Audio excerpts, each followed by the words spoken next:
no sé, aquí hi ha com un interès, que és un error estratègic, jo penso, hi ha com un intent de fer-nos fora, de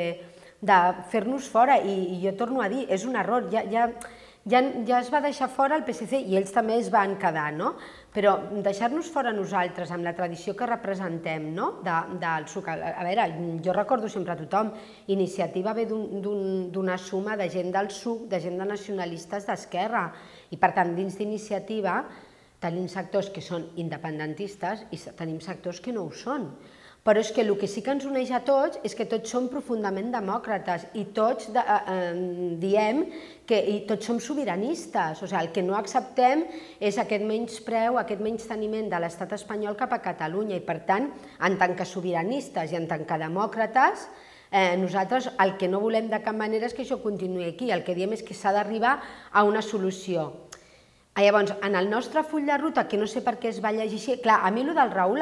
me'n vaig dir una cosa, el del Raül me va doldre perquè és amic meu, perquè hem treballat molt junts, perquè és una persona molt vàlida. El que passa és que ho fes d'aquella manera, quan ell no va estar participant en tot el debat que vam tenir dins del partit, que vam tenir un debat molt intens, i t'ho puc assegurar jo que soc presidenta del Consell Nacional d'Iniciativa. Vam tenir un munt de consells nacionals i un debat intensíssim amb la gent del FET nacional, amb el sector federalista, perquè l'important era de dir, bueno, intentem arribar a un acord però que no ens trenqui, perquè hi ha altres coses superimportants en les que estem totalment d'acord i per tant a veure com això ho gestionem, i sobretot ens hem de posar d'acord com a partit és en quin model d'estat volem i quin és el nostre camí. Llavors jo crec que vam arribar a un full de ruta que a més va estar avalat per l'Assemblea amb un quasi 90% de la gent. Clar, el sector sobiranista no va estar d'acord perquè el sector sobiranista és independentista i clar, jo ho respecto, ells són independentistes però també entenen que la independència ha de passar, això sí que estan d'acord, no ens podem saltar el referèndum.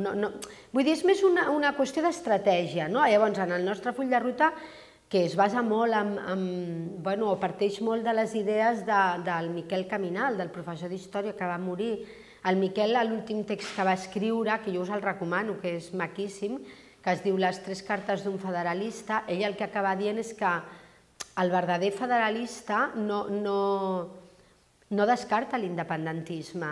que si al final del camí no hi ha una altra solució i si realment no es pot arribar a un tipus, no pots arribar a una relació d'igual a igual amb l'Estat,